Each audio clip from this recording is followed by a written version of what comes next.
Тэртээ 1911 оны 12 дугаар сарын 29-ний өдөр монголчууд үндэсний тусгаар тогтнолоо сэргээ мандуулж 8 дугаар богд Жавзан дам хотгтыг шашин төрийг хослон баригч наран гэрэлт түмэн наст хэмжээгүй эрэгт хаанд өргөмжилж түүнд төрийн тамга, төрийн далбаа өргөмжлөл, хүндэтгэлийг өргөн 5 яам бүхий засгийн газартай тусгаар тогтносон Монгол улсыг байгуулсан түүхтэй. Энэ өдөр төрийн ёслолын үйл ажиллагааны үеэр улсын цолыг Монгол, оны цолыг олноо өргөгдсөн улсын нийслэлийг нийслэл хүрээ хэмээн нэрийдэж Монгол үндэстний гал голомтыг сэргээн бадраасан юм аа. За энэ үйл явдал тохиолдуулаад архив ерөнхий газраас үндсэндээ 2 сэдвийн хүрээнд бол үзэсгэлэн дэглэн харуулсан байна. За эхний хэсэг нь бол монголчууд тусгаар тогтнолоо олох үйл хэрхийг хэрхэн анх сэдсэн зохион байгуулж эхэлсэндээ холбоотой баримтууд бол үндсэндээ энэ үзэсгэлэнгийн эхний хэсэгт бол хамаарж байна. Дараагийн хэсэгт бол энэ тусгаар тогтнолоо олж төр засгийн газраа байгуулад мөн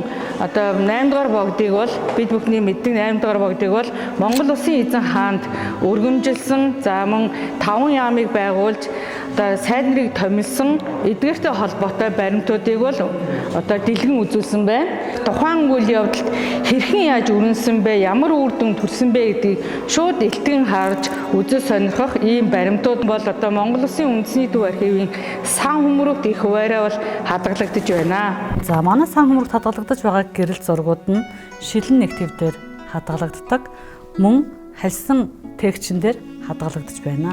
Цомогт хадгалагдаж байгаа гэрэл зурагаас танилцуулахад 8 дугаар богд Жавзан дам хотготын зураг, их хатан Дондог дулмын зураг хадгалагдаж байна. Богд хаант Монгол улсын анхны төрийн сайд сайн ноён хан Намнус сүрэн түүний гэргийн магсар хатны зургууд хадгалагдаж байна.